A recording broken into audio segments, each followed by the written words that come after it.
All right, welcome to our live coverage of Wizards Media Day on 106.7 The Fan and the Team 980 on YouTube. And as you see right there, head coach Wes Unseld Jr. with us. Wes, how we doing, man? Great, thanks. Thanks been for a having me. whole week since I saw you. We don't have media members playing mediocre basketball in front of us. Oh, thank God. I did razz Will a little bit. Dawkins just sat down for an interview that people will be able to hear a little bit later. But I did razz him a little bit for his sprint off the bench, cherry pick, stand on the block.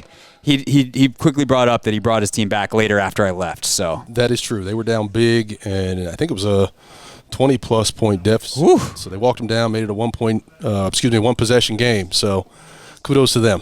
Kudos to them, whatever that's worth. Speaking of Will, I want to start the actual questions with you, talking about the relationship between Will, Michael, you. Will had actually a really interesting quote, and he talked about the relationship between like the top and the coaching staff. He's like, let's be clear, Wes is a part of that. Wes is part of the top. And I mentioned that just as context, not in contrast to what it's been, but I do want to ask you the contrast of like what the working relationship was like with Tommy these last couple of years and how things have changed with Will and Michael in the fold here. Well, Tommy and I had a great working relationship. I mean, it was a relationship of constant communication. We would touch base several times a day. I think the biggest difference is, the collaboration of other departments, on top of my communication with Will and Mike. More so with a leadership team in a group. That they want to operate that way and make sure there's a steady flow of information going back and forth. Yeah, that makes sense. Obviously, it's going to change as well once you guys get into the season. Analytics, all that kind of stuff that gets passed from a front office to a coaching staff. How have you been able to, with some of your new hires, integrate people who can get you the information you want, maybe translate some of the information they want you to have that's different than stuff that you've used in the past? And how's that, like, how much pre-planning have you guys done for that adaptation process? Quite a bit. Some of it is, getting people up to speed with what we've done, looking back and dialing into those things. Are those things efficient? Are those things the right things? Are those the right metrics? Is this the best process? And that's the, one of many takeaways from Will and Mike. They're very process-driven, very reflective, as far as what we're doing and making sure that putting our players first, the staff, but being mindful of every single detail. So one of the things that I think is going to be interesting this season, and perhaps it's most interesting from your seat, is this is very process-oriented. I think fans, media, I'm certainly trying to take a long view on what's being built here. You're the coach who lives it day to day. Like, the wins and losses matter to you and the players more than anybody else. So how do you balance that very clear directive that, like, we're about the small wins, we're about this process, with trying to win every basketball game that you guys lace it up for? Yeah, we want to make sure we're competitive, and that might not translate to wins, but you want teams to walk away from playing the Wizards and know that, we had to play to beat this team. We have to compete at the highest level. You want our guys to enjoy competing, enjoy the connectivity that it takes to be a really good team. Of course, we'll have to find small measures. I think we've measured some things internally, but to see the day-to-day improvement, the week-to-week improvement, the month-to-month improvement individually and collectively, I think we keep stacking those, we'll be heading in the right direction. It's year one for them, but it's year 3 for you. Like, is this going to be a test of your own patience? I think I'm a pretty patient guy. Yeah. And I think there's a vibe of excitement. I think, having these guys here since early September, they're connecting and developing some on-court synergy. It's it's a really good competitive vibe. And I think there's a lot of joy in the room.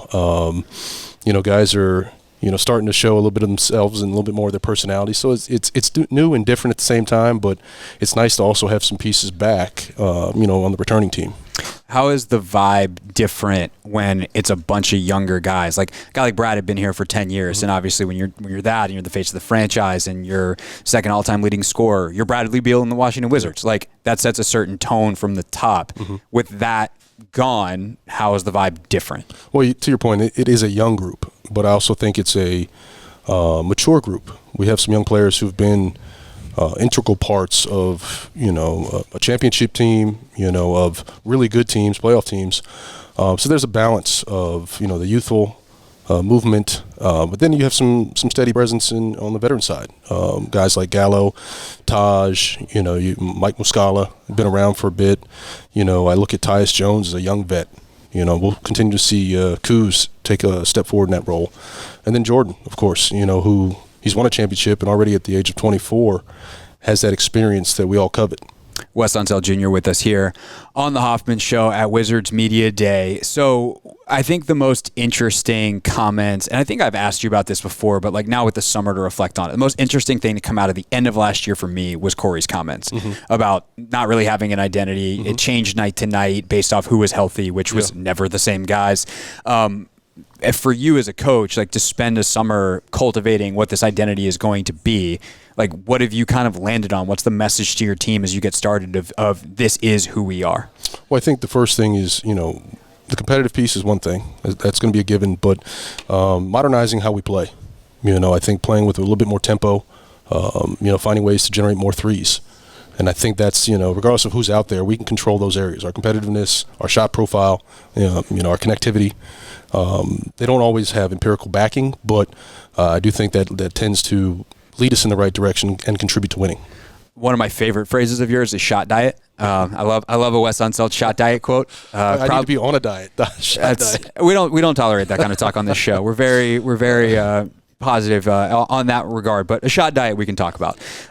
How do you ensure that the shot, like one, you kind of touched on it there, more threes, but how do you shape the shot diet to be the right shots at the right times by the right players?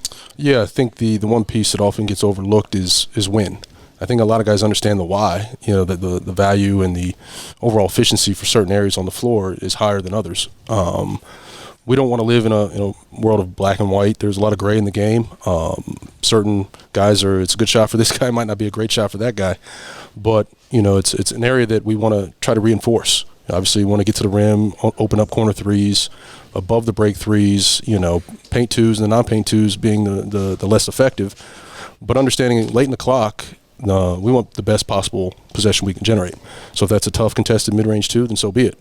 We don't want to just say that that is totally out of the game. Certainly a strength for some guys, but want to minimize and hunt those high-value shots early, minimize the suboptimal in the meat of the possession, and in the possession, find the best opportunity we can. What are your early impressions of Jordan? There's a youthful maturity, and I think he's done it organically where he's not coming in from a space where he knows it all or he's experienced it all. He's asking a lot of questions and trying to connect and get to know his teammates. Then also he's showing us what he likes. Certain areas on the floor, certain actions he's very efficient in. So it's been great to just kind of sit back and let it play out and just kind of watch from afar. And, he's a dynamic, guard. I think he can take a lot of steps forward in a number of areas, but he's already shown us that, he's capable. As a man with a very nice beard, what do you think of Jordan's beard? It's it'll come. It'll come. More on the youthful than the maturity side of the youthful maturity. I tell you, I'll take the hair over the beard. So we could trade. There's that. I am so curious for you as a guy who came in, touted, highly skilled defensive coach, and certainly that is something that you have in your bag. You look at a player like Jordan, who, for everything I've heard, his work ethic is outrageous. But he's also had a very, difficult defensive, some very difficult defensive moments in high leverage situations for Golden State. Like the tape is the tape; it is what it is. How do you leverage that work ethic and that desire and that maturity into efficacy on the defensive end for him? Well, it starts with the will and the want. He's shown that he wants to be good. He's got the physical tools to do it, and of course you're going to have to you'll have to live through some youthful mistakes. Obviously, those high pressure moments, it matters. Those become magnified. But I think going through those experiences, he'll be better for it. And I think just him dialing into being a coverage expert, understanding exactly what needs to be done in each and every possession, that takes time. That takes reps. I think one of the other interesting things for you this year is going to be managing the rotation. There's a lot of players that feel like they're at very similar levels. So how much of a feel do you have right now for what your rotation looks like, or do you think that is something that is definitely going to evolve, or do you feel like going into the season like, hey, as long as we're not, there'll be injury management, all those kinds of things, but like I actually kind of know what it's going to look like? You have it, on paper, always in pencil. Yeah. But you do want a healthy degree of competitive preseason to see where it shakes out, along with the right fit. I think it's important. It's good to have your best players out there, and going to rely on those best players as much as you can. But we also have to find minutes for young guys. And I think doing that early in the season will allow them to get through some of the minutia of youth and understanding, and we'll be better for it later in the year. So 2 guys I want to ask you about exactly in that vein. Bilal, where does he fit? And you said the other day at your season opening presser, like he's probably going to get some G League time, which I think made a couple people go, whoa, okay, considering how good he was in Summer League. But where does he fit in the big team rotation? He's going to play. And I can't tell you how much, I can't tell you when, but I think what in terms of positionally, like does he have the flexibility to go 2 through 4, 2 through 5? I think he does. I really do. And we'll be patient with him. I think he's going to show us some things as we go, but the biggest thing is for him to dial into habits. With his consistency, it's got to be a day-to-day thing. Just making that work ethic. He's got the work ethic, but kind of channeling what that looks like for him every day. And he's got to just find ways to stack those days together consecutively. And I think he'll be a different player by the end of the year. Other guys, Johnny, where does he? You guys have a ton of different guards. Yeah. He's got a pretty unique skill set. I feel like the defensive stopper kind of mold in that. How does that fit in? I think likewise. He's going to have to find ways to carve out minutes. It'll be earned. I think the experience he had toward the end of last year was telling. He's certainly capable. A lot of it just, based on opportunity. But, once again, there's got to be a level of consistency with it. Last question I'm going to ask everybody. WNBA Finals, who you got? Ooh, just hit him right with it, right out of left field. Boy, oh boy, oh boy. Do I have to say it? I mean, I can't make you, but it's certainly better for the interview if you do.